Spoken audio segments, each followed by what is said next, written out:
ಜೈ ಗುರುದೇವ.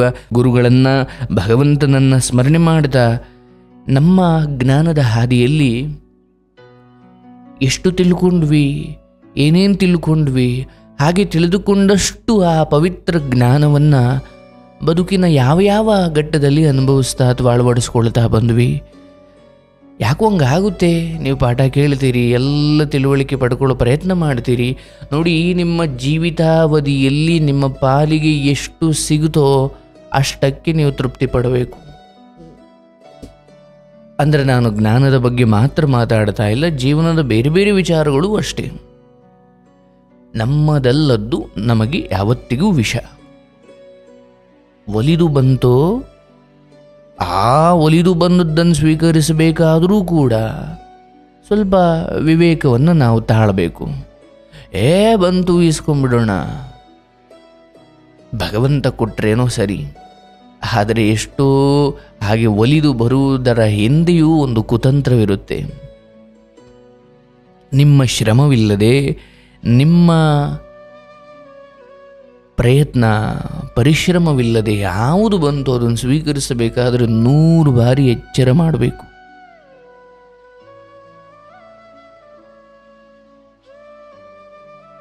ಯಾಕಂದರೆ ನಾವು ಇಂತಹ ವಿಚಾರಗಳಲ್ಲಿ ಸಂಯಮ ಹಾಗೂ ತುಂಬ ಪ್ರಜ್ಞಾವಂತರಾಗಿರೋದು ಬಹಳ ಮುಖ್ಯ. ಜ್ಞಾನದ ಪ್ರತಿಫಲ ಅಥವಾ ಜ್ಞಾನವನ್ನು ಕೇಳಿಸಿಕೊಂಡು ಅಥವಾ ನಿಜವಾಗಿಯೂ ಸಜ್ಜನರ ಸಹವಾಸ ಮಾಡಿ ಗುರುವಿಗೆ ಶರಣಾಗಿ ಈ ಎಲ್ಲವೂ ನೀವೇನು ಮಾಡ್ತಾ ಇದ್ದೀರಿ, ಭಕ್ತಿಯೋಗ, ಜ್ಞಾನಯೋಗ, ಇವೆಲ್ಲದರ ಸಾರ್ಥಕತೆ ಪರಿಸ್ಥಿತಿಗಳು ಬಂದಾಗ ಆ ವ್ಯಕ್ತಿತ್ವವನ್ನು ನೀವು ತೋರಬೇಕು.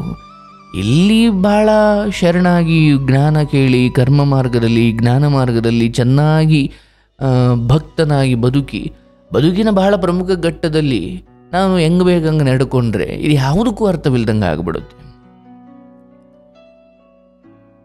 ಒಂದು ನಮ್ಮ ಪಾಲಿಗೆ ಈ ಪೂರ್ವದಲ್ಲೇ ಏನಿದೆಯೋ ಅದನ್ನು ಅನುಭವಿಸಲೇಬೇಕು. ಆದರೆ ನಾಳೆ ಒಳ್ಳೇದಿದೆಯೋ ಕೆಟ್ಟದಿದೆಯೋ ಗೊತ್ತಿಲ್ಲ. ಏನು ಕೆಟ್ಟದ್ದಿದ್ರೂ ಕೂಡ ಈ ಸಮಯದಲ್ಲಿ ನೀವೇನು ಜ್ಞಾನದ ಕಡೆ ಮುಖ ಮಾಡಿದ್ದೀರಿ ಅಥವಾ ಏನು ಸ್ವಲ್ಪ ಆಧ್ಯಾತ್ಮಿಕವಾಗಿ ನಿಮ್ಮನ್ನು ನೀವು ಆತ್ಮದ ಅರಿವಿಗೆ ಪ್ರಯತ್ನ ಮಾಡ್ತಾ ಇದ್ದೀರಿ. ಹೌದು, ಇದೇನಪ್ಪ ಹೊಡೆದಾಟ, ಜಗಳ, ಅಥವಾ ಅವನು ಸರಿ ಇಲ್ಲ, ಇವನು ಸರಿ ಇಲ್ಲ, ಅದು ಇದು, ನಾನು ಮೇಲೆ ಅವನು ಕೆಳಗೆ, ಇದು ಎಲ್ಲದರ ಹಿಂದೆ ಅಥವಾ ಇದಕ್ಕೆ ಮೀರಿದ್ದಿನ್ನೇನಾದರೂ ತಿಳಿಯಲೇಬೇಕಾದ್ದೇನಾದರೂ ಇದೆಯಾ? ಅವನು ಏನಪ್ಪ ಎಂಥ ದೊಡ್ಡ ವ್ಯಕ್ತಿ, ಸಾಧಕನೂ ಸಾಯ್ತಾನೆ, ಭಿಕ್ಷುಕನೂ ಸಾಯ್ತಾನೆ, ಶ್ರೀಮನ್ನೂ ಸಾಯ್ತಾನೆ, ರಾಜಕಾರಣಿಯೂ ಸಾಯ್ತಾನೆ, ಕೋಟಿ ಇರೋನೂ ಸಾಯ್ತಾನೆ, ಒಂದು ಊಟಕ್ಕೆ ಗತಿ ಇಲ್ಲದವನೂ ಸಾಯ್ತಾನೆ. ಅಂದರೆ ಎಲ್ಲರೂ ಸಾಯ್ತಾರೆ, ಎಲ್ಲರೂ ಒದ್ದಾಡ್ತವ್ರೆ, ಎಲ್ರಿಗೂ ಕಷ್ಟ ಬರುತ್ತೆ. ಮತ್ತು ಬರೀ ಹುಟ್ಟೋದು, ತಿನ್ನೋದು, ಬದುಕೋದು, ಕಷ್ಟಪಡೋದು, ಪರಿಹರಿಸ್ಕೊಳ್ಳೋದು, ಖುಷಿ ಪಡೋದು, ದುಃಖ ಪಡೋದು, ಸಾಯೋದು, ಇದಕ್ಕೇನಾ?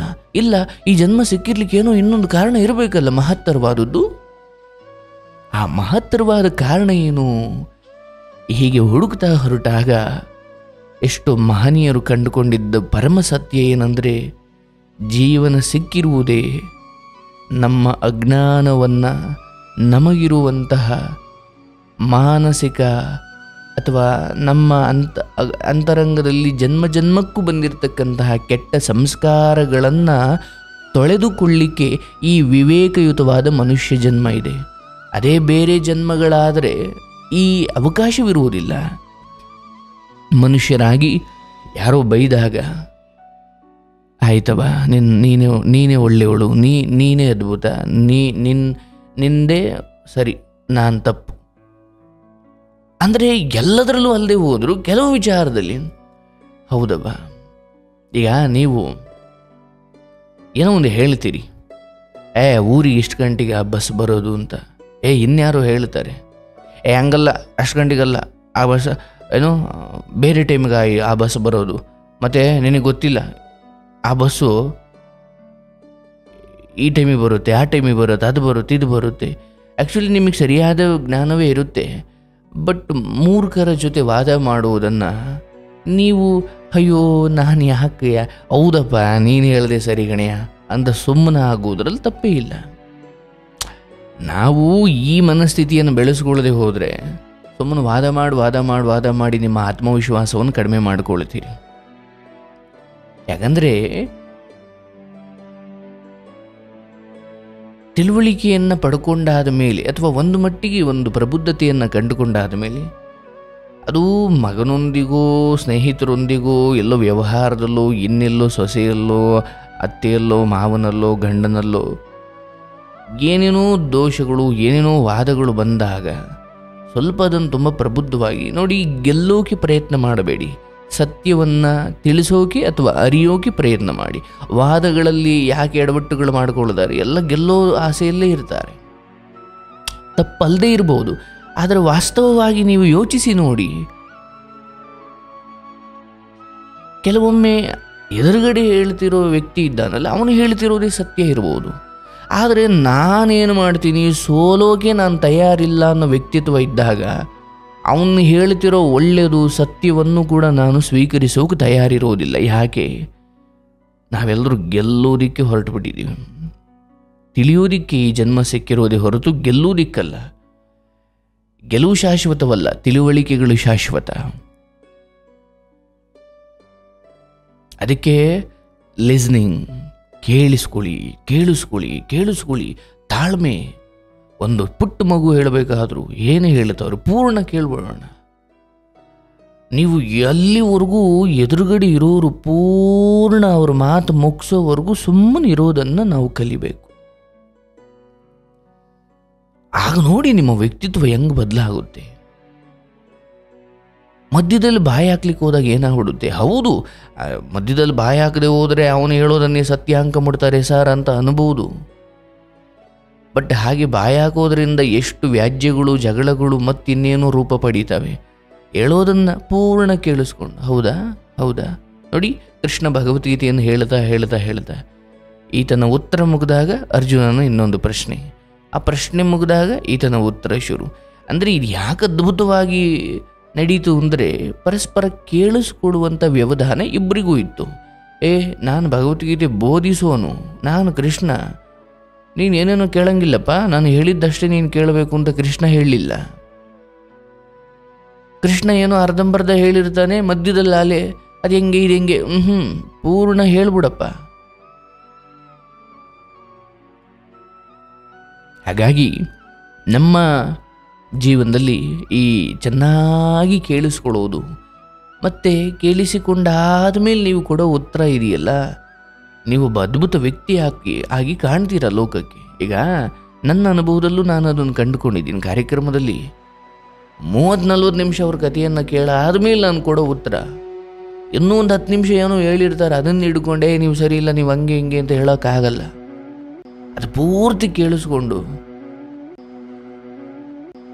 ಇವನೇನು ಎಡವಟ್ಟು ಮಾಡ್ದ, ಆ ಕಡೆಯವರು ಇವನಿಗೆ ಏನು ದ್ರೋಹ ಮಾಡಿದ್ರು, ಅಥವಾ ಈತ ಎಲ್ಲಿ ಕಾಮಕ್ರೋಧಗಳಿಗೆ ಒಳಗಾದ, ಈತ ಎಲ್ಲಿ ತಪ್ಪಿ ಹೆಜ್ಜೆ ಇಟ್ಟ, ಅವನು ಹುಟ್ಟಿದ್ದೆಲ್ಲಿ, ಅವನ ಮನೆ ವಾತಾವರಣ ಹೆಂಗಿತ್ತು, ಅವನು ಈ ಥರ ಆಗಲಿಕ್ಕೆ ಹೊರಗಡೆ ಪರಿಸ್ಥಿತಿಗಳು ಏನೇನು ಪ್ರಭಾವ ಬೀರಿರ್ಬೋದು, ಅವನು ಎಷ್ಟು ಓದಿದ್ದಾನೆ, ಮತ್ತು ಅವನು ಎಂಥವ್ರ ಸಂಘದಲ್ಲಿದ್ದ, ಮತ್ತು ಅವನು ಎಲ್ಲೆಲ್ಲಿ ಏನೇನು ಸಹವಾಸ ಮಾಡಿ ಎಡವಟ್ಟು ಮಾಡಿಕೊಂಡ, ಇವಿಷ್ಟೂ ಕೇಳಿಕೊಂಡ ಮೇಲೆ ನನಗೊಂದು ಕ್ಲಾರಿಟಿ ಸಿಗುತ್ತೆ. ಓಹೋ, ಈ ವ್ಯಕ್ತಿತ್ವ ಹೀಗಿದೆ, ಇದು ಹೀಗೆ ತಪ್ಪು ಮಾಡಿದೆ, ಇದನ್ನು ಹೀಗೆ ತಿದ್ದಬೇಕು. ಈ ಪಾಠವನ್ನು ನಾವು ಕಲಿಬೇಕು. 6ನೇ ಅಧ್ಯಾಯದಲ್ಲಿ ನಾವು ಅನೇಕ ಧ್ಯಾನಕ್ಕೆ ಸಂಬಂಧಿಸಿದ ವಿಚಾರಗಳನ್ನು, ಅಂದರೆ 3 ಷಟ್ಕಗಳಿದ್ದಾವೆ. ಅಂದರೆ ನಾನು ಕಳೆದ ಬಾರಿ ಹೇಳಿದ್ದೆ, ಒಟ್ಟು 18 ಅಧ್ಯಾಯಗಳಲ್ಲಿ ಮೊದಲ 6 ಅಧ್ಯಾಯವನ್ನು ಮೊದಲ ಷಟ್ಕ ಅಂತ ಕರೀತಾರೆ. ಅಂದರೆ ಒಂದು ಭಾಗ. ಅಲ್ಲಿ ಯಾವ ರೀತಿ ಸಾಧನೆಗೆ ತೊಡಗಬೇಕು, ಕರ್ಮ ಹೇಗಿರಬೇಕು, ಧ್ಯಾನ ಹೇಗಿರಬೇಕು, ಹೀಗೆ ಭಗವಂತನನ್ನು ತಿಳಿಯುವ ಸಾಧನದ ಬಗ್ಗೆ ಅಲ್ಲಿ ಹೇಳ್ತಾರೆ. ಅಂದರೆ ಮೊದಲ 6 ಅಧ್ಯಾಯದಲ್ಲಿ. 2ನೇ ಷಟ್ಕ ಅಂದರೆ 1ರಿಂದ 6ನೇ ಅಧ್ಯಾಯ 1ನೇ ಷಟ್ಕ, 2ನೇ ಷಟ್ಕ ಅಂದರೆ ಆ 7ನೇ ಅಧ್ಯಾಯದಿಂದ 12ನೇ ಅಧ್ಯಾಯದವರೆಗೂ 2ನೇ ಷಟ್ಕ. ಇಲ್ಲಿ ಭಗವಂತನ ಸ್ವರೂಪವನ್ನು, ವಿಭೂತಿಯನ್ನು, ವೈಭವವನ್ನು, ಆತನ ಮಹಿಮೆಯನ್ನು ಹೇಳುವಂಥ ಅಧ್ಯಾಯ. ಈಗ ನಾವು 7ನೇ ಅಧ್ಯಾಯ ಶುರು ಮಾಡ್ತಾ ಇದ್ದೀವಿ. ನೋಡಿ, ಈ ಅಧ್ಯಾಯದಲ್ಲಿ ನಮ್ಮ ಅರಿವಿಗೆ ಪೂರ್ಣ ಈಗ ನಮಗೆಷ್ಟು ಸಾಮರ್ಥ್ಯ ಇದೆಯೋ ಅಷ್ಟು ಭಗವಂತನನ್ನು ಹೇಗೆ ತಿಳಿಯುವುದು ಅನ್ನುವುದನ್ನು ಕೃಷ್ಣ ವಿವರಿಸ್ತಾನೆ. ಅಂತಿಮವಾಗಿ ನಾವು ಭಗವಂತನನ್ನು ತಿಳಿಬೇಕು ಸ್ವಾಮಿ. ಮಹಾಭಾರತ, ರಾಮಾಯಣ, ಭಗವದ್ಗೀತೆ, ಭಜನೆ, ಏನೇ ಭಕ್ತಿಯ ನಾನಾ ವಿಧದಲ್ಲಿ ಯಾವುದೇ ವಿಧದಲ್ಲಿ ತೊಡಕೊಂಡ್ರೂ ನಮಗೆ ಅಂತಿಮವಾಗಿ ಏನು ಬೇಕಪ್ಪ? ಅಪ್ಪ ಭಗವಂತನನ್ನು ತಿಳಿಬೇಕಪ್ಪ. ಭಗವಂತನನ್ನು ತಿಳಿಬೇಕು ಅಂದರೆ ಮೊದಲು ನಿನ್ನ ನೀನು ತಿಳಿ. ನಾನು ಕೋಪ ಯಾಕೆ ಮಾಡ್ಕೊಳ್ತಿದ್ದೀನಿ? ನಾನು ಯಾಕೆ ಯಾರೋ ನನಗೇನೋ ಅಂದಾಗ ಜೀವನವೇ ಕುಸಿದು ಹೋಗುವಷ್ಟು ಯಾಕೆ ಡಿಪ್ರೆಷನ್ಗೆ ಹೋಗ್ತೀನಿ? ಜೀವನ ಅವ್ರದೋ ನಂದೋ? ಇಲ್ಲಿರುವ ಸಂಬಂಧಗಳು ಏನೇನಿದ್ದಾವೆ, ಗಂಡ ಹೆಂಡತಿ, ಬಂಧು ಬಳಗ, ಅವ್ರನ್ನ ಸಾಕಬೇಕು, ಅವರನ್ನು ಪೋಷಿಸಬೇಕು, ಅವರಿಗೆಲ್ಲ ಪ್ರೀತಿ ಕೊಡಬೇಕು, ಸರಿ. ಬಟ್ ಅವರಿಂದಲೂ ಎಲ್ಲ ಜೀವನ ಪೂರ್ತಿ ಹಾಗೆ ಸಿಗುತ್ತಾ? ಇಲ್ಲ, ನಾನು ನಿರೀಕ್ಷೆ ಮಾಡಬಾರ್ದು. ಹಾಗೆ ನನ್ನ ಕೋಪ ಯಾಕೆ? ನನ್ನ ಕಾಮ ಯಾವುದು? ಒಳ್ಳೆ ಕಾಮವೋ ಕೆಟ್ಟ ಕಾಮವೋ? ಭಗವಂತನನ್ನು ಕಾಣಬೇಕು ಅನ್ನೋದು ಆಸೆನೇ, ಅದು ಕಾಮವೇ, ಅದು ಒಳ್ಳೆ ಕಾಮ. ಕಾಮ, ಕ್ರೋಧ, ಅಸೂಹೆ, ದುರಾಸೆ, ದುರ್ಬುದ್ಧಿ, ಅತಿಯಾಸೆ, ಅತೃಪ್ತಿ ಇವೆಲ್ಲ ಯಾಕೆ ಬರ್ತಿದ್ದಾವೆ? ಇದರಿಂದ ನಾನು ಏನು ಸಾಧಿಸ್ದಂಗಾಯಿತು? ಇಲ್ಲ, ನಾನು ನನ್ನದೇ ಒಂದು ಪ್ರಪಂಚವನ್ನು ನಿರ್ಮಾಣ ಮಾಡಿಕೊಳ್ಬೇಕು. ಅಲ್ಲಿ ಭಗವಂತ ಮತ್ತು ನಾನು ಮತ್ತು ಪ್ರಕೃತಿ ಮತ್ತು ಒಳ್ಳೆಯ ಸಜ್ಜನರು. ನಾನು ದುಡಿತಾ ಇದ್ದೀನಿ, ಕಷ್ಟಪಡ್ತಾ ಇದ್ದೀನಿ. ಅದರ ನಡುವೆ ನನ್ನದೇ ಆಲೋಚನೆಗಳು, ಮನೋವಿಕಾರಗಳು ನನಗೆ ಯಾಕೆ ಇವು ಮಟ್ಟಿಗೆ ನೋವು ಕೊಡ್ತಿದ್ದಾವೆ? ನಾನು ಅಸೂಹೆ ಪಟ್ಟು, ಕ್ರೋಧ ಮಾಡಿಕೊಂಡು, ಕೋಪ ಮಾಡಿಕೊಂಡು, ಅವರು ಸರಿ ಇಲ್ಲ ಕಣ್ರಿ ಅಂತ ಇವ್ರು ಯಾರ ಹತ್ರನೂ ಹೇಳಿ, ಅವ್ರ ಹೇಳಿಗೆಯನ್ನು ಸಹಿಸದೆ, ನಾನು ಅವ್ರ ಬಗ್ಗೆ ಏನಾದರೂ ಕೆಟ್ಟದ್ದು ಹೇಳಲೇಬೇಕು ಅಂತ ಬಾಯಿ ತಡಿದೆ ಇನ್ಯಾರ ಹತ್ರನೂ ಹೇಳಿ, ಅವ್ರು ಹೋಗಿ ಇದಕ್ಕೆ ಸೇರಿಸಿ ಅದಕ್ಕೆ ಇನ್ನೊಂದೇನೋ ಸೇರಿಸಿ ಇನ್ನೊಬ್ಬರ ಹತ್ರ ಹೇಳಿ, ಇದೆಲ್ಲ ಯಾಕೆ ಮಾಡ್ತಿದ್ದೀನಿ? ಇಲ್ಲಪ್ಪ, ಒಳ್ಳೆ ಗುರುವಿಗೆ ಶರಣಾಗಿಬಿಟ್ಟು ಜಗತ್ತನ್ನೇ ಎಲ್ಲರನ್ನು ಅಂಬಾನಿ ಬಂದು ನನ್ನ ಮುಂದೆ ನಿಂತ್ಕೊಂಡ್ರು ಕೂಡ ಚೆನ್ನಾಗಿದೆಯೇನಪ್ಪ, ಒಳ್ಳೇದಾಗಲಿ ಕಣೆಯ ಅನ್ನೋಷ್ಟೇ ಇರಬೇಕು ಹೊರತು ಅಯ್ಯೋ ಒಂಚೂರು ಏನೋ ಲಾಭ ಮಾಡ್ಕೊಂಬಿಡೋಣ, ಇಲ್ಲ, ನನಗೆ ಬರಬೇಕಾದ ಬಂದೇ ಬರುತ್ತೆ. ನನ್ನ ನಾನು ತಿಳಿಯಬೇಕು, ಮೊದಲು ನನ್ನ ನಾನು ಅರಿಬೇಕು. 7ನೇ ಅಧ್ಯಾಯ ಭಗವಂತನನ್ನು ಅರಿಯುವುದು ಹೇಗೆ ಅಂತ ತಿಳಿಸುತ್ತೆ. ಆದರೆ ಭಗವಂತನನ್ನು ಅರಿಬೇಕಂದ್ರೆ ನಾನು ನನ್ನ ಅಂತರಾತ್ಮವನ್ನು ಒಳಪ್ರವೇಶ ಮಾಡಿ ತಿಳ್ಕೊಂಡಿರಬೇಕು. ಅಯ್ಯೋ ನಶ್ವರವಾದ ಬದುಕು, ಯಾವ ಶಾಶ್ವತ ಅನ್ನೋ ರೀತಿಯಲ್ಲಿ ನಾವು ಒದ್ದಾಡ್ತಾ ಇದ್ದೀವಿ. ಅದನ್ನು ಈ 6ನೇ ಅಥವಾ 7ನೇ ಅಧ್ಯಾಯ ನಮಗೆ ತಿಳಿಸುತ್ತೆ. ಅಪ್ಪ, ಇಲ್ಲಿ ಕೃಷ್ಣನನ್ನು ಅಂದರೆ ಯಾವುದನ್ನು ತಿಳಿದರೆ ಎಲ್ಲವನ್ನೂ ತಿಳಿದಂತಾಗುತ್ತೋ ಅಂತಹ ವಿಜ್ಞಾನವನ್ನು ನೀವಿಲ್ಲಿ ಕಾಣಬಹುದು. ನೋಡಿ, ಜ್ಞಾನ ವಿಜ್ಞಾನ ಇದರ ಬಗ್ಗೆ ಒಂದು ಚರ್ಚೆ ಬರುತ್ತೆ, ಅದ್ಭುತವಾದ ಒಂದು ಚರ್ಚೆ ಬರುತ್ತೆ ಇಲ್ಲಿ. ಜ್ಞಾನ ಅಂದ್ರೇನು, ವಿಜ್ಞಾನ ಅಂದ್ರೇನು? ನೋಡಿ, ಅಷ್ಟರೂಪದ ಅಕ್ಷರ ಪ್ರಕೃತಿಯ ಸೃಷ್ಟಿ, ನಾದ ಸೃಷ್ಟಿಯ ಕ್ರಿಯೆಯಲ್ಲಿ ಚೇತನ ಪ್ರಕೃತಿ ಅಂದರೆ ಪ್ರಕೃತಿ ಜಡ ಅಲ್ಲ, ಅದು ಚೇತನ. ಶ್ರೀತತ್ವ ಮತ್ತು ಅದರ ಮಹತ್ವವನ್ನು ಇಲ್ಲಿ ಕೃಷ್ಣ ವಿವರ ಮಾಡ್ತಾನೆ. ಅಂದರೆ ಈ ಸೃಷ್ಟಿಯ ಮೂಲ, ಈ ಸೃಷ್ಟಿ ಹೇಗಾಯಿತು, ಪ್ರಕೃತಿ ಹೇಗಾಯಿತು, ಇದು ಎಲ್ಲದರ ಬಗ್ಗೆ ಇಲ್ಲೊಂದು ವಿವರಣೆ ಬರುತ್ತೆ. ನೀರು, ಸೂರ್ಯ, ಚಂದ್ರ, ಆಕಾಶ, ಭೂಮಿ, ಅಗ್ನಿ, ಆತ್ಮಬಲ, ವಾಯು, ತಪಸ್ಸು ಎಲ್ಲದರ ಬಗ್ಗೆನೂ ಇಲ್ಲಿ ಕೃಷ್ಣ ಹೇಳ್ತಾ ಹೋಗುತ್ತಾನೆ. ಅಂದರೆ ಈ ನೀರಲ್ಲಿ, ಸೂರ್ಯನಲ್ಲಿ, ಚಂದ್ರನಲ್ಲಿ, ಭೂಮಿಯಲ್ಲಿ, ಅಗ್ನಿಯಲ್ಲಿ, ವಾಯುವಿನಲ್ಲಿ, ತಪಸ್ಸಲ್ಲಿ ಎಲ್ಲದರಲ್ಲೂ ಭಗವಂತ ವಿಭೂತಿಯಾಗಿ ಅಡಗಿದ್ದಾನೆ.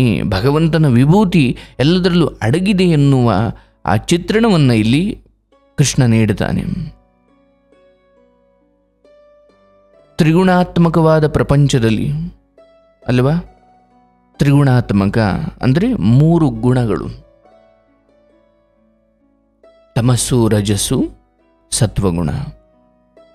ಈ ತ್ರಿಗುಣಾತ್ಮಕ 3 ಗುಣಗಳ ಈ ಪ್ರಪಂಚದಲ್ಲಿ ನಮ್ಮ ಬದುಕು ಮಾಯಾ ಪ್ರಪಂಚ ಮತ್ತು ಅದರಿಂದ ಹೊರಗಡೆ ಬರುವ ದಾರಿಯನ್ನು ಇಲ್ಲಿ ಕೃಷ್ಣ ವಿವರಣೆ ಮಾಡ್ತಾನೆ.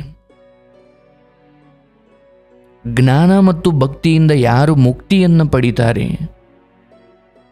ಇತ್ಯಾದಿ ಆಧ್ಯಾತ್ಮ ವಿಜ್ಞಾನವನ್ನು ಇಲ್ಲಿ ವಿವರಣೆ ಮಾಡಲಾಗುತ್ತೆ. ಅಂದರೆ 7ನೇ ಅಧ್ಯಾಯದಲ್ಲಿ ಏನಿದೆ ಅಂದರೆ ಬಹಳ ಮುಖ್ಯವಾಗಿ ಜ್ಞಾನ ಮತ್ತು ವಿಜ್ಞಾನ, ಈ ಸೃಷ್ಟಿ ಹೇಗಾಯಿತು, ಎಲ್ಲದರಲ್ಲೂ ಬೆಂಕಿ ಗಾಳಿ ನೀರು ವಾಯು ಅಗ್ನಿ ತಪಸ್ಸು ಎಲ್ಲದರಲ್ಲೂ ಭಗವಂತ ಯಾವ ರೀತಿ ಅಡಗಿದ್ದಾನೆ ಎನ್ನುವುದನ್ನು ಇಲ್ಲಿ ತಿಳಿಸಲಾಗುತ್ತೆ. ಕೃಷ್ಣ ಅಧ್ಯಾಯ 7ರಲ್ಲಿ ಕೃಷ್ಣನೇ ಶುರು ಮಾಡುತ್ತಾನೆ. ಭಗವಾನ್ ಉವಾಚ, ಭಗವಂತ ಹೇಳುತ್ತಿದ್ದಾನೆ, ಮಯಿ ಅಸಕ್ತ ಮನಃ ಪಾರ್ಥ ಯೋಗಂ ಯುಂಜನ್ಮತ್ತಾಶ್ರಯಃ ಅಸಂಶಯಂ ಸಮಗ್ರಂ ಮಾಂ ಯಥಾ ಜ್ಞಾಸ್ಯಸಿ ತತ್ತ ಶೃಣು. ಅಂದರೆ ಇಲ್ಲಿ ಸ್ವಲ್ಪ ನೋಡಿ, ಮನಸ್ಸಿನ ಬಗ್ಗೆ ಕೃಷ್ಣ ಆರಂಭದಲ್ಲಿ ಮಾತಾಡ್ತಿದ್ದಾನೆ. ಈ ಮನಸ್ಸಿದೆಯಲ್ಲ, ಇದೊಂಥರ ಮದ್ದಾನೆ, ಈ ಗೂಳಿ. ಅದನ್ನು ಹಿಡಿದು ನಿಲ್ಲಿಸೋದು, ಅದನ್ನು ಸೋಲಿಸೋದು ಭಾಳ ಕಷ್ಟ. ಈ ಗೂಳಿಯಂತಹ ಮದ್ದಾನೆಯಂತಹ ಮನಸ್ಸು, ಯಾರೋ ಬೈದರೆ ಏನೇನೋ ಯೋಚನೆ ಮಾಡ್ತೀವಿ, ಯಾರೋ ಏನೋ ಅಂದರೆ ಸಾಯೋ ಯೋಚನೆ ಮಾಡ್ತೀವಿ, ಯಾವುದೋ ಒಂದು ಸೋಲಾದರೆ ಬೇಡಪ್ಪ ಈ ಜೀವನ, ಅಥವಾ ಯಾರೋ ನಿಮ್ಮ ವಿರುದ್ಧ ಮಾತಾಡಿದ್ರೆ, ಹೌದು ಮೊದಲಿಂದ ನಾವು ಈ ವಿರೋಧಗಳನ್ನು, ಈ ಪ್ರತಿಭಟನೆಗಳನ್ನು, ಅಥವಾ ನಮ್ಮ ವಿರುದ್ಧವೇ ನಿಲ್ಲೋ ಈ ಜನರನ್ನು, ಇದು ಯಾವುದನ್ನು ನಾವು ಮೊದಲಿಂದ ಅನುಭವಿಸಿದವರಲ್ಲ. ಅಲ್ಲಿಂದ ಎಲ್ಲ ನಮ್ಮವರೇ ಅಪ್ಪ, ಎಲ್ಲ ಹಿಂಗೆ ನಡೆಯುತ್ತೆ ಅಂದ್ಕೊಂಡು ಬಂದ್ವಿ. ಇಲ್ಲಿ ಯಾಕೋ ಎಲ್ಲ ವಿರುದ್ಧ ಆಗದಾಗ ಏನೋ ನಾವು ಅಂದ್ಕೊಂಡಿದ್ದ ಹಾಗಲ್ಲ, ಅಥವಾ ನಮ್ಮವರೇ ನಮ್ಮ ಮಾತು ಕೇಳಲ್ಲ, ಅಥವಾ ನಮ್ಮ ಮಾತನ್ನೇ ನಮ್ಮವರೇ ಅಪಾರ್ಥ ಮಾಡ್ಕೊಳ್ತಾರೆ, ಅಥವಾ ಅವರೇನೋ ಕಲ್ಪನೆ ಮಾಡ್ಕೊಂಡು ನಮ್ಮನ್ನು ದೂರ ಮಾಡ್ತಾರೆ, ಅಥವಾ ಏನೋ ನಮ್ಮ ಬಗ್ಗೆ ಅಪಪ್ರಚಾರ ಮಾಡ್ತಾರೆ. ಅವಾಗ ಏನು ಮನಸ್ಸಿಗಾಗೋ ನೋವಿದೆಯಲ್ಲ, ಏನಪ್ಪ ಸತ್ತು ಬಿಡೋಣ ಕಣೆಯ, ಅಥವಾ ಇದು ಬೇಡ ಬದುಕು, ಅವರು ಸರಿ ಇಲ್ಲ ಇವರು ಸರಿ ಇಲ್ಲ, ಈ ಮನಸ್ಸು ಏನೇನು ಯೋಚನೆ ಮಾಡುತ್ತೆ. ಇಲ್ಲ ಡಿಪ್ರೆಷನ್ಗೆ ಹೋಗುತ್ತೆ, ಇಲ್ಲ ಅವ್ರನ್ನೇನೋ ಮಾಡಬೇಕು, ಅವರೇ ಸರಿ ಇಲ್ಲ ಅಂದರೆ ಅತಿಯಾದ ಕೋಪಕ್ಕೊಳಗಾಗಿ ಏನೇನೋ ದುಸ್ಸಾಹಸ ಮಾಡಿಬಿಡ್ತೀವಿ, ಇಲ್ಲ ಅತಿಯಾಗಿ ದುಃಖಕ್ಕೊಳಗಾಗಿ ಬದುಕನ್ನೇ ಬೇಡ ಅಂದುಬಿಡ್ತೀವಿ. ಇದು ಎರಡೂ ಆಗಬಾರದು. ನೋಡಿ, ಸಾಧನೆಯ ಹಾದಿಯಲ್ಲಿ ಮನಸ್ಸನ್ನು ಮಣಿಸಿ, ಅದನ್ನು ಪಕ್ವಗೊಳಿಸಿ, ಭಗವಂತನಲ್ಲಿ ನಾವು ಅದನ್ನು ಕೇಂದ್ರೀಕರಿಸಬೇಕು. ಬೆಳಗ್ಗೆ ಆದರೆ ನೀವು ಒಂದು ಪ್ರವಚನ, ಒಂದು ಆಧ್ಯಾತ್ಮ ಪ್ರವಚನ, ಒಂದು ಸಂತ ಜ್ಞಾನಿಗಳ ಮಾತು ಕೇಳ್ತಾ ಮನಸ್ಸನ್ನು ಇನ್ನೊಂದು ಕದಲಬಾರ್ದು. ಅಷ್ಟು ಸದೃಢ ಮತ್ತು ಗಾಢವಾದ ಭಕ್ತಿಯಿಂದ, ಭಾಳ ಮುಖ್ಯವಾಗಿ ಅಹಂಕಾರ ಬಿಡಬೇಕು. ಅವನೇನೋ ಅಂದುಬಿಟ್ಟ ನನಗೆ, ಅವನೇನೋ ನನ್ನ ವಿರುದ್ಧವಾಗಿ ಮಾತಾಡಿಬಿಟ್ಟ, ಏನ್ರಿ ಅವನು ನನ್ನ ವಿರುದ್ಧವಾಗಿ ಮಾತಾಡೋದು, ಅವನಿಗೆ ನನ್ನ ಅನುಭವದಷ್ಟು ವಯಸ್ಸಾಗಿಲ್ಲ, ಅಥವಾ ಅವನು ನನ್ನ ಏನೋ ಬಚ್ಚ, ಅದು ಇದು ಇಲ್ಲ. ಯಾರಿಂದ ಯಾವ ಮಾತು ಬರಬೇಕು ಅಂದರೂ ನಿಮ್ಮದೇನೋ ತಪ್ಪಿರಬೇಕು. ತಪ್ಪು ಅಂದರೆ ಇಲ್ಲ ಸರ್ ಅವನದೇ ತಪ್ಪು, ಇಲ್ಲ ಅಂಥವ್ನು ಸವಾಸ ಮಾಡಿದ್ದು ನಿಮ್ಮ ತಪ್ಪು ಅಂತೀನಿ ನಾನು. ಹೌದು, ತಪ್ಪು ಅವನದೇ ಇರ್ಬೋದು, ಆದರೆ ಸವಾಸ ಮಾಡಿದ್ದು ನಮ್ಮ ತಪ್ಪು.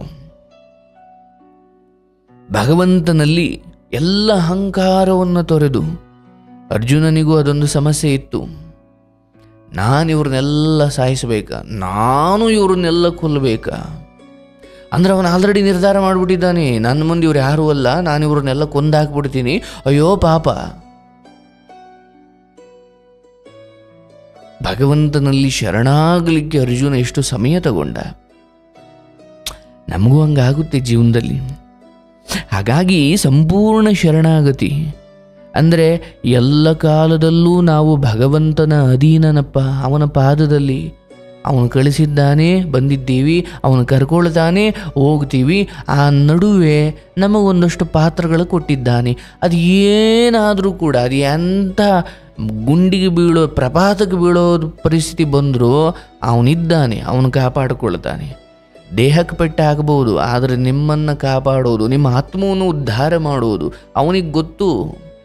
ನೀವು ಶರಣಾಗಬೇಕಷ್ಟೆ, ಬೇರೆ ಏನೂ ಬೇಡ, ಸುಮ್ಮನೆ ಶರಣಾಗಬೇಕು. ಹಿಂಗೆ ಯಾವುದೋ ಒಂದು ಆಶ್ರಮದಲ್ಲಿ ಒಬ್ಬರು ಗುರುಗಳಿದ್ದರು. ಅವ್ರ ಬಗ್ಗೆ ದಂತಕಥೆಗಳಿದ್ದಾವೆ. ಏನು ಆ ಕಾಲದಲ್ಲಿ ಅವರನ್ನು ದೇವರು ಅಂತ ಜನ ಭಾವಿಸ್ತಾ ಇದ್ರು. ಅಲ್ಲಿ ಒಂದಷ್ಟು ಶಿಷ್ಯರು ಕೂಡ ಇದ್ದರು. ಯಾವುದೋ ಒಂದು ಕಾರ್ಯಕ್ರಮ, ಅಲ್ಲಿ ಒಂದಿಬ್ಬರು ಶಿಷ್ಯರನ್ನು ಕರೆದು, ನೋಡ್ರಪ್ಪ, ನಾಳೆ ಒಂದು ಕಾರ್ಯಕ್ರಮ ಇದೆ ಕಣೆಯ, ಆಶ್ರಮದಲ್ಲೇ ಯಾರು ಬರ್ತಾರೆ, ಪ್ರವಚನ ಇದೆ, ಅಲ್ಲಿ ನೀವು ಭಕ್ತಿಗೀತೆ ಆಡಬೇಕು ಅಂತ.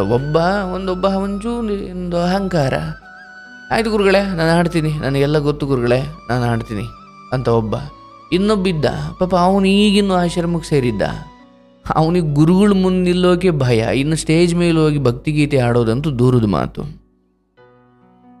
ಅವನು ಹೇಳ್ದ, ಗುರುಗಳೇ ನಾನು ಈಗಿನ್ನೂ ಹೊಸಬ, ನನಗೇನೂ ತಿಳುವಳಿಕೆ ಇಲ್ಲ, ನಾನು ಇನ್ನೂ ಆ ಮಟ್ಟಿನ ತಿಳುವಳಿಕೆನೂ ಇಲ್ಲ, ಭಕ್ತಿಯ ಹಾಡುಗಳು ನನಗೆ ಗೊತ್ತಿಲ್ಲ, ನಾನು ಹೇಗೆ ಆಡಲಿ? ಅಪ್ಪ, ಲೈಬ್ರರಿಗೆ ಹೋಗು, ಇಂಥ ರ್ಯಾಕಲ್ಲಿ ಇಂಥ ಭಕ್ತಿಗೀತೆ ಹಾಡುಗಳ ಪುಸ್ತಕ ಇದ್ದಾವೆ, ಹೋಗು ಕಲಿ ಹೋಗು. ಆಯಿತು ಗುರುಗಳು ಹೇಳಿದ್ದಾರೆ ಅಂತ ಹೋದ.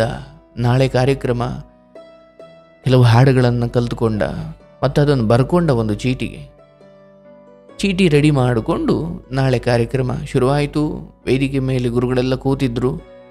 ಈಗ ಭಕ್ತಿಗೀತೆ ಒಬ್ಬ ಬಂದ. ಮೊದಲನೇ ಒಂದು ಸ್ವಲ್ಪ ಚೆನ್ನಾಗಿ ಹಾಡ್ತಾ ಇದ್ದ, ಅವನಿಗೊಂಚೂರು ಚೆನ್ನಾಗಿ ಗೊತ್ತಿತ್ತು ಕೂಡ, ಅದರೊಂದು ಅಹಂಕಾರ. ಅವನು ಗುರುಗಳಿಗೆ ಸುಮ್ಮನೆ ಹಾಗೆ ನಮಸ್ಕಾರ ಮಾಡಿ ಹಾಡ್ದ, ಅವನು ಹೋದ. ಈ ಎರಡನೇವನು ಬಂದ, ಅವನಿಗೆ ಭಯ, ಒಂದು ಚೀಟಿ ಬೇರೆ ಬರ್ಕೊಂಡು ಬಂದವನೇ. ಸ್ಟೇಜ್ ಮ್ಯಾಗ ಬಂದ, ಗುರುಗಳಿಗೆ ತಲೆಬಾಗಿ ನಮಸ್ಕಾರ ಮಾಡ್ದ.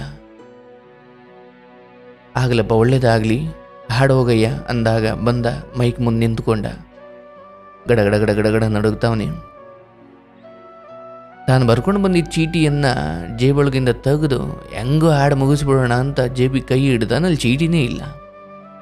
ಎದೆ ದಸಕ್ಕಂದೋಯ್ತು ಅವನಿಗೆ. ಅಯ್ಯೋಯ್ಯೋ, ಚೀಟಿನೇ ಇಲ್ಲ ಅಂದರೆ ಒಂದಷ್ಟು ಏನೋ ತಿಳ್ಕೊಂಡಿದ್ದಾನೆ, ಬಟ್ ಆದರೂ ಒಂದು ಚೀಟಿ. ಎಕ್ಸಾಮ್ ಹಾಲಲ್ಲಿ ಹೋಗೋನಿಗೆ ಒಂಚೂರು ಓದಿರ್ತಾನೆ, ಆದರೂ ಕಾಪಿ ಚೀಟಿ ಅನ್ನೋದು ಏನು ಧೈರ್ಯ ಅಲ್ವೇ? ಹಂಗೆ ಇವನು ಒಂದು ಚೀಟಿ ಬರ್ಕೊಂಡು ಬಂದಿದ್ದ. ಅದು ನೋಡಿದ್ರೆ ಜೇಬಲ್ಲಿ ಇಲ್ಲವೇ ಇಲ್ಲ.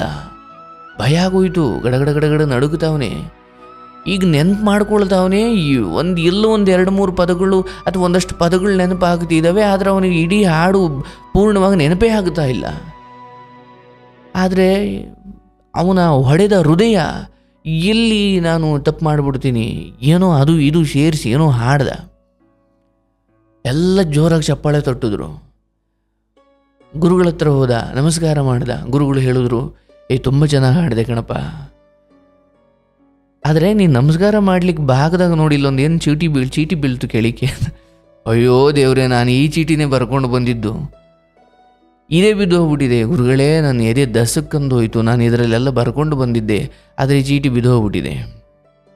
ಆಗ ಗುರುಗಳು ಹೇಳಿದ್ರು, ಅಪ್ಪ, ನೀನು ಆ ಭಗವಂತನ ಮೇಲಿನ ಭಕ್ತಿಯಿಂದ ಏನು ಪ್ರಯತ್ನಪಟ್ಟು ಹಾಡ್ತಾ ಬಂದಿದ್ದೆ ಅಥವಾ ಏನು ಬರ್ಕೊಂಡು ಬಂದಿದ್ದಲೆಯ, ಆ ಚೀಟಿ ಬಿದ್ದೋದಾಗ ನಿನ್ನ ಹೃದಯ ಒಡೆದೋಯ್ತು, ನಿನಗೆ ಭಯ ಆಯಿತು. ಆ ಒಡೆದ ಹೃದಯದಲ್ಲೂ ಆಡಿದ ಈ ಹಾಡು ಇದೆಯಲ್ಲ, ಖಂಡಿತ ಭಗವಂತನಿಗೆ ತಲುಪಿರುತ್ತೆ ಅಂತ. ಮೊದಲನೇ ಹುಡುಗನ ಹಾಡು ಭಗವಂತನಿಗೆ ಕೇಳಿಸಿಲ್ಲ, ಕೂತಿರೋ ಜನಕ್ಕೆ ಕೇಳಿಸಿದೆ. ಆದರೆ ನಿನ್ನ ಒಳಗಿನ ಅದ್ದುಗೂಡ, ಭಯ, ದುಃಖ ಅಥವಾ ಒಡೆದ ಹೃದಯದಲ್ಲಿ ನೀನು ಹಾಡಿದ ಹಾಡು ಭಗವಂತನಿಗೆ ಖಂಡಿತ ಕೇಳಿಸಿರುತ್ತೆ. ಡೋಂಟ್ ವರಿ, ಒಳ್ಳೆಯದಾಗಲಿ ಅಂತ ಆಶೀರ್ವಾದ ಮಾಡಿ ಕಳಿಸೋದು. ನೋಡಿ, ನಾನು ಎಷ್ಟು ಚೆನ್ನಾಗಿ ಹಾಡದೆ, ಎಷ್ಟು ಪಾಂಡಿತ್ಯವನ್ನು ಪಡೆದಿದ್ದೀನಿ ಅಷ್ಟು ಮುಖ್ಯವಲ್ಲ, ನನ್ನ ಬದುಕಲ್ಲಿ ಆ ಭಕ್ತಿಯನ್ನು ಮಾಡಬೇಕಾದಾಗ ಸಮರ್ಪಣೆ ಬಹಳ ಮುಖ್ಯ.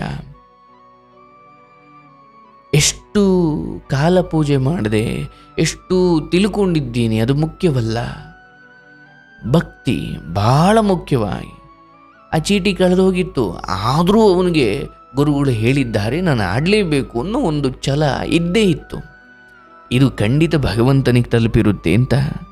ಹಾಗಾಗಿ ಭಗವಂತನಲ್ಲಿ ಸಂಪೂರ್ಣವಾಗಿ ತಮ್ಮನ್ನು ತಾವು ಅರ್ಪಿಸಿಕೊಂಡು ಧ್ಯಾನದಲ್ಲಿ ತೊಡಗಿದ ಮೇಲೆ ಅರಿವಿನ ಪೂರ್ಣ ಸಾಮರ್ಥ್ಯ ಭಗವಂತನನ್ನು ಹೇಗೆ ತಿಳಿಯುವುದು ಅನ್ನೋ ತಿಳುವಳಿಕೆ ನಮಗೆ ಬಂದೇ ಬರುತ್ತೆ ಅಲ್ವಾ. ಅದಕ್ಕೆ ನಾನು ಹೇಳ್ತೀನಿ, ನೀವು ವೆಹಿಕಲ್ ರೈಡ್ ಮಾಡಬೇಕಾದ್ರೆ, ಗಾಡಿ ಓಡಿಸ್ಬೇಕಾದ್ರೆ, ಮನೇಲಿ ಅಡುಗೆ ಮಾಡಬೇಕಾದ್ರೆ, ಗಂಡನ ಸೇವೆ ಮಾಡಬೇಕಾದ್ರೆ, ಮಕ್ಕಳು ಸೇವೆ ಮಾಡಬೇಕಾದ್ರೆ, ಹೆಂಡತಿ ಹತ್ರ ಬಹಳ ಪ್ರೀತಿಯಿಂದ ಇರಬೇಕಾದ್ರೆ, ಎಲ್ಲ ಸಮಯದಲ್ಲೂ ಕೂಡ ನಾನು ಈ ಲೋಕಕ್ಕೆ ಮತ್ತು ಈ ಸಂಬಂಧಗಳಿಗೆ ಅತಿಥಿ, ನನ್ನಿಂದ ಅವರು ಅಥವಾ ಅವರಿಂದ ನಾನು ಇಲ್ಲ, ಭಗವಂತನಿಂದ ನಾವೆಲ್ಲ. ಹಾಗಾಗಿ ನಾವೆಲ್ಲರೂ ಭಗವಂತನ ಅಧೀನ ಅನ್ನುವ ಪ್ರಜ್ಞೆ ಇರಬೇಕು. ಭಗವಂತನನ್ನು ಹೇಗೆ ತಿಳಿಯುವುದು, ಇದರ ಬಗ್ಗೆ ಕೃಷ್ಣ ಅರ್ಜುನನಿಗೆ ಹೇಳ್ತಾ ಇದ್ದಾನೆ. ಇನ್ನು ಮುಂದುವರೆದ ಶ್ಲೋಕದಲ್ಲಿ ಕೃಷ್ಣ 2ನೇ ಶ್ಲೋಕದಲ್ಲಿ 7ನೇ ಅಧ್ಯಾಯದ 2ನೇ ಶ್ಲೋಕಕ್ಕೆ ಬಂದ್ವಿ. ಕೃಷ್ಣ ಹೇಳ್ತಾನೆ, ಜ್ಞಾನಂ ತೇ ಅಹಂ ಸ ವಿಜ್ಞಾನಂ ಇದಂ ವಕ್ಷ್ಯಾಮಿ ಅಶೇಷತಃ ಯತ್ ಜ್ಞಾತ್ವಾನ ಇಹ ಭೂಯಂ ಅನ್ಯತ್ ಜ್ಞಾತವ್ಯಂ ಅವಶಿಷ್ಯತೆ. ಅಪ್ಪ, ಯಾವುದನ್ನು ತಿಳಿದ್ರೆ ಎಲ್ಲವನ್ನು ತಿಳಿದಂಗೆ ಆಗುತ್ತೋ ಅದನ್ನು ನಾನು ನಿನಗೆ ಹೇಳ್ತೀನಿ ಕೇಳಪ್ಪ. ನೋಡಿ, ನನಗೆ ಬಹುಶಃ ಕೃಷ್ಣ ಸಿಕ್ಕಿ ಹಿಂಗೆ ಹೇಳಿಬಿಟ್ರೆ ಅವನ ಹಿಂದೆನೇ ಹೋಗ್ಬಿಡ್ತೀನಿ. ಅರ್ಜುನ ಎಂಥ ಪುಣ್ಯವಂತ ಅಂದರೆ ಕೃಷ್ಣ ಹೇಳ್ತಿದ್ದಾನೆ, ನೋಡಪ್ಪ, ಯಾವುದನ್ನು ತಿಳಿದ್ರೆ ಎಲ್ಲವನ್ನು ತಿಳಿದಂಗೆ ಆಗುತ್ತೋ ಅದನ್ನು ನಾನು ನಿನಗೆ ಹೇಳ್ತೀನಿ. ಏನೇನೋ ತಿಳ್ಕೊಳ್ಳೋದ್ರ ಬದಲು ಯಾವುದನ್ನು ತಿಳಿದರೆ ಎಲ್ಲವನ್ನು ತಿಳಿದಂಗೋ ಅದನ್ನು ಒಂದೇ ಸಾರಿ ಹೇಳ್ಬಿಡಪ್ಪ. ಉಪನಿಷತ್ತಲ್ಲಿ ಒಂದು ಮಾತಿದೆ, ಯಸ್ಮಿನ್ ವಿಜ್ಞಾತೆ ಸರ್ವಮಿದಂ ವಿಜ್ಞಾತಂ ಭವತಿ ಅಂತ.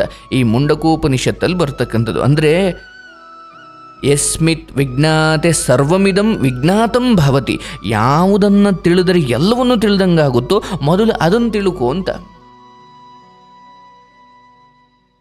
ನಾವು ಭಗವಂತನನ್ನು ತಿಳಿದ್ರೆ ಪ್ರಪಂಚವನ್ನು ತಿಳಿದಂತೆ. ಭಗವಂತ ಅವನನ್ನು ತಿಳಿಯೋದು ಅಂದರೆ ಏನು? ನನ್ನನ್ನು ತಿಳಿಯೋದೇ ಅವನನ್ನು ತಿಳಿದಂತೆ. ನಾನು ಯಾರು? ನನ್ನ ಇಂದ್ರಿಯಗಳ ಆಮಿಷ ಅಥವಾ ಇಂದ್ರಿಯಗಳ ಈ ಏನೇನೋ ನನಗೆ ಸುಖ ಬೇಕು. ಕಣ್ಣೇನೋ ಕೇಳುತ್ತೆ, ಕಿವಿಯೇನೋ ಕೇಳುತ್ತೆ, ನಾಲ್ಗೆಯೇನೋ ಕೇಳುತ್ತೆ. ಎಲ್ಲ ಇಂದ್ರಿಯಗಳು ಏನೇನೋ ಬಯಸ್ತಾ ಇದ್ದಾವೆ. ಮನಸ್ಸು ವಿಕಾರವಾಗಿ ಯೋಚನೆ ಮಾಡುತ್ತೆ. ಇದನ್ನು ನಿಯಂತ್ರಿಸುವ ಜ್ಞಾನವನ್ನು ತಿಳಿಯೋದು, ಇದು ಎಷ್ಟಿರಬೇಕು, ಇದು ಯಾಕೆ ಹಿಂಗೆ ನಿಯಂತ್ರಣ ಮಾಡಬೇಕು, ನಿಯಂತ್ರಣ ಮಾಡೋದು ಯಾಕೆ ಮುಖ್ಯ, ಎಷ್ಟು ಮುಖ್ಯ. ನಮ್ಮ ಆತ್ಮದ ಉದ್ಧಾರ ನಮ್ಮ ಆತ್ಮ ಸಂಯಮದಲ್ಲೇ ಇದೆ.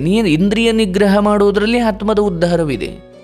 ಇಂದ್ರಿಯವನ್ನು ಹೆಂಗೆ ಬೇಕಂಗೆ, ಬಾಯನ್ನು ಹೆಂಗೆ ಬೇಕಂಗೆ ಬಿಟ್ಟರೆ, ಕಣ್ಣನ್ನು ಹೆಂಗೆ ಬೇಕಂಗೆ ಬಿಟ್ಟರೆ, ಅಂದರೆ ಇಂದ್ರಿಯಗಳ ದುರುಪಯೋಗ ಇದೆಯಲ್ಲ, ಅದು ನಿಮ್ಮ ಆತ್ಮದ ಅಧೋಗತಿ. ಭಗವಂತನನ್ನು ತಿಳಿಯೋದು ಅಂದರೆ ಮೊದಲು ಆತ್ಮದ ತಿಳುವಳಿಕೆ, ಅದನ್ನು ಆತ್ಮ ಸಾಕ್ಷಾತ್ಕಾರ ಅಂತಾರೆ. ಅಂದರೆ ಭಗವಂತನ ತಿಳಿದ್ರೆ ಪ್ರಪಂಚವನ್ನು ತಿಳಿದಂಗೆ, ನಮ್ಮನ್ನು ತಿಳಿದ್ರೆ, ನಮ್ಮನ್ನು ನಾವು ತಿಳಿದ್ರೆ ಭಗವಂತನನ್ನು ತಿಳಿದಂಗೆ. ಅದನ್ನು ಬಿಟ್ಟು ನಾವು ಈ ಪ್ರಪಂಚವನ್ನು ತಿಳಿದು ಭಗವಂತನನ್ನು ತಿಳಿಬೇಕು ಅಂದುಕೊಂಡ್ರೆ ಅದು ಅಸಾಧ್ಯ.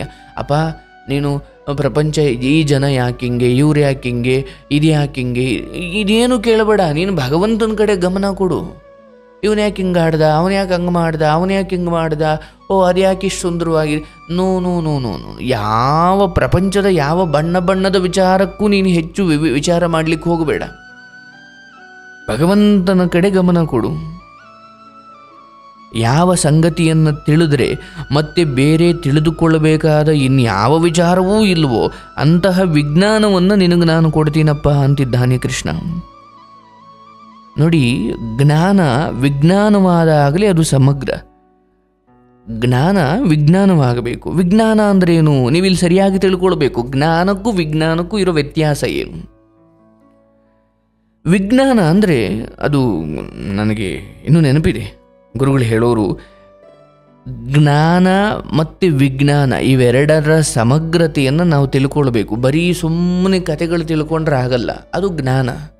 ವಿಜ್ಞಾನ ಅಂದರೆ ಏನು? ವಿ ಪ್ಲಸ್ ಜ್ಞಾನ. ವಿ ಅಂದರೆ ಇಲ್ಲಿ ಉಪಸರ್ಗ. ಅಂದರೆ ವಿ ಅಂದರೆ ವಿಲಕ್ಷಣವಾದ, ವಿಶಿಷ್ಟವಾದ, ವಿಶೇಷವಾದ ಇತ್ಯಾದಿ ಅರ್ಥವನ್ನು ಕೊಡುತ್ತೆ. ವಿ ಅಂದರೆ ವಿಶಿಷ್ಟವಾದದ್ದು, ವಿಲಕ್ಷಣವಾದದ್ದು, ವಿಚಿತ್ರವಾದದ್ದು. ಜ್ಞಾನ ಇಲ್ಲಿ ಒಂದು ವಿಷಯವನ್ನು ತಳಸ್ಪರ್ಶಿಯಾಗಿ ತಿಳಿಯುವುದು ವಿಜ್ಞಾನ. ಮೇಲೆ ಮೇಲೆ ತಿಳಿಯುವುದು ಜ್ಞಾನ. ತಳಸ್ಪರ್ಶಿಯಾಗಿ ತಿಳಿಯುವುದು ವಿಜ್ಞಾನ ಅಲ್ವಾ? ಒಂದೇನು ಮಹಾಭಾರತದ ಕಥೆಯನ್ನು ತಗೊಂಡಾಗ ಅದು ಜ್ಞಾನ ಮೇಲ್ನೋಟಕ್ಕೆ. ಇದರ ಸೈಂಟಿಫಿಕ್ ಅಥವಾ ಇದರ ಮನೋವಿಜ್ಞಾನ ಒಂದಿರುತ್ತೆ. ಒಂದು ಕತೆ ತಗೊಂಡಾಗ ಅದನ್ನು ನಮ್ಮ ಬದುಕಿಗೆ ಅಳವಡಿಸಿಕೊಳ್ಳಬೇಕಾದದ್ದು ಸಮಯ, ಸಂದರ್ಭ, ಪರಿಸ್ಥಿತಿ, ಅದನ್ನು ತಳಸ್ಪರ್ಶಿಯಾಗಿ ತಿಳಿಯೋದೇ ವಿಜ್ಞಾನ ಅಲ್ವಾ? ಅಯ್ಯೋ, ಭೂಮಿ ಗುರುತ್ವಾಕರ್ಷಣ ಶಕ್ತಿಯಿಂದ ನಿಂತಿದೆ. ಸೌರಮಂಡಲದಲ್ಲಿ ಎಲ್ಲ ಗ್ರಹಗಳು ಸುತ್ತುತ್ತಾ ಇದ್ದಾವೆ. ಅದು ಯಾಕೆ ಸುತ್ತುತ್ತಾ ಇದ್ದಾವೆ? ಅದು ಯಾಕೆ ಆ ಕಡೆ ಈ ಕಡೆ ಡ್ಯಾಶ್ ಹೊಡ್ಕೊಳ್ತಾ ಇಲ್ಲ ಒಂದಕ್ಕೊಂದು ಗ್ರಹಗಳು? ಇದು ಮೇಲ್ನೋಟದ ಜ್ಞಾನ. ಆದರೆ ಯಾಕೆ, ಯಾವ ಕಾರಣಕ್ಕೆ? ಸೂರ್ಯನ ಕಾರಣದಿಂದ, ಸೂರ್ಯನಿಗಿರುವ ಶಕ್ತಿ, ಸೂರ್ಯನಿಗಿರುವ ಗುರುತ್ವಾಕರ್ಷಣ ಶಕ್ತಿಯಿಂದ ಎಲ್ಲ ಗ್ರಹಗಳು ತಮ್ಮ ತಮ್ಮ ಸ್ಥಾನದಲ್ಲಿ ಭದ್ರವಾಗಿದ್ದಾವೆ. ಎಲ್ಲವೂ ಸೂರ್ಯನ ಸುತ್ತುತ್ತಾ ಇದ್ದಾವೆ. ಹೀಗೆ ಭೂಮಿ ಸೂರ್ಯನ ಸುತ್ತ ತನ್ನನ್ನು ತಾನು ಸುತ್ತುಕೊಂಡು ಮತ್ತು ಸೂರ್ಯನನ್ನೂ ಸುತ್ತುಕೊಂಡು, ಅಂದರೆ ಇದರ ಬಗ್ಗೆ ಒಂದು ಆಳವಾದ ತಳಸ್ಪರ್ಶಿಯಾದ ತಿಳುವಳಿಕೆ ಇದೆ. ಅದು ವಿಜ್ಞಾನ. ಈ ಕೃಷ್ಣನ ಕೈಲಿ ಸುದರ್ಶನ ಚಕ್ರ ಇತ್ತಪ್ಪ, ಅದು ಜ್ಞಾನ. ಅದನ್ನು ಯಾರು ಕೊಟ್ಟರು? ಅದನ್ನು ಯಾವ ಕಾರಣಕ್ಕೆ ಸುದರ್ಶನ ಚಕ್ರ ನಿರ್ಮಾಣವಾಯಿತು? ಅಂದರೆ ತಳಸ್ಪರ್ಶಿಯಾಗಿ ಏನು ತಿಳ್ಕೊಂಡ್ರು ಕೂಡ ಅದು ವಿಜ್ಞಾನ. ಹಾಗಾಗಿ ಮಹಾಭಾರತ, ರಾಮಾಯಣ, ಭಗವದ್ಗೀತೆ ಇದು ಯಾವುದನ್ನು ತಿಳ್ಕೊಂಡ್ರೂ ಕೂಡ ನಾವು ತಳಸ್ಪರ್ಶಿಯಾಗಿ ತಿಳ್ಕೊಳ್ಬೇಕು. ಇಲ್ಲಿ ಕೃಷ್ಣ ಹೇಳ್ತಿರೋದು ವಿಜ್ಞಾನದ ಬಗ್ಗೆ. ಅಂದರೆ ದೇವರಿದ್ದಾನೆ, ಅವನು ಸರ್ವಸಮರ್ಥ, ಅವನು ಸರ್ವಂತರ್ಯಾಮಿ ಅನ್ನೋದು ಜ್ಞಾನ. ಆತ ಎಲ್ಲಿದ್ದಾನೆ, ಯಾವ ವಸ್ತುವಿನಲ್ಲಿದ್ದಾನೆ, ಯಾವ ವಸ್ತುವಿನಲ್ಲಿ ಹೇಗೆ ಹೇಗೆ ಇದ್ದಾನೆ ಅಲ್ವಾ, ಇದು ಬಹಳ ಮುಖ್ಯ. ಅಂದರೆ ಗಾಳಿಯಲ್ಲಿ ತಂಪಾಗಿ ಭಗವಂತ ಇದ್ದಾನೆ, ನೀರಿನಲ್ಲಿ ಸಿಹಿಯಾಗಿ ಭಗವಂತ ಇದ್ದಾನೆ, ಸೂರ್ಯನಲ್ಲಿ ಶಾಖವಾಗಿ ಇದ್ದಾನೆ, ಸಸ್ಯದಲ್ಲಿ ಗಾಳಿಯಾಗಿ ಅಥವಾ ಆಕ್ಸಿಜನ್ ಆಗಿ ಇದ್ದಾನೆ. ಈಗ ಎಲ್ಲದರಲ್ಲೂ ಭಗವಂತ ಇದ್ದಾನೆ. ಅದು ಹೆಂಗಿದ್ದಾನೆ, ಯಾವುದ್ಯಾವುದರಲ್ಲಿ? ಅಂದರೆ ನಮ್ಮ ಕಣ್ಣಿಗೆ ಸೂರ್ಯ ಮಾತ್ರ ಕಾಣುತ್ತೆ, ಅವನ ಕಿರಣಗಳು ಭಗವಂತ, ಅವನ ಶಾಖ ಭಗವಂತ, ಅವನು ಕೊಡ್ತಾ ಇರೋ ಬೆಳಕು ಭಗವಂತ. ಎಲ್ಲದರಲ್ಲೂ ಭಗವಂತ ಇದ್ದಾನೆ. ಅಂದರೆ ಎಲ್ಲ ಕಡೆ ಭಗವಂತ ಇದ್ದಾನೆ ಸರಿ, ಬಟ್ ಯಾವ ರೂಪದಲ್ಲಿ ಇದ್ದಾನೆ ಇದು ವಿಜ್ಞಾನ. ಎಲ್ಲ ಕಡೆ ಇದ್ದಾನೆ ಜ್ಞಾನ, ಯಾವ್ಯಾವ ರೂಪದಲ್ಲಿದ್ದಾನೆ ಇದು ವಿಜ್ಞಾನ. ಇದನ್ನು ತಿಳ್ಕೊಳ್ಳೋದು ಈ 7ನೇ ಅಧ್ಯಾಯದಲ್ಲಿ. ಹಾಗಾಗಿ ಕೃಷ್ಣ ಹೇಳ್ತಿದ್ದಾನೆ, ಅಪ್ಪ ಯಾವುದನ್ನು ತಿಳಿದ್ರೆ ಎಲ್ಲವನ್ನು ತಿಳಿದಂಗಾಗುತ್ತೋ ಆ ಜ್ಞಾನವನ್ನು ನಾನು ನಿನಗೆ ಹೇಳ್ತೀನಿ ಕಣೆಯ ಅಂತ. ಇದು 7ನೇ ಅಧ್ಯಾಯದ ಆರಂಭದಲ್ಲಿ ಕೃಷ್ಣನೇ ಅರ್ಜುನನಿಗೆ, ಅರ್ಥಾತ್ ನಮಗೆ ಕೊಡ್ತಾ ಇರುವ ಜ್ಞಾನ.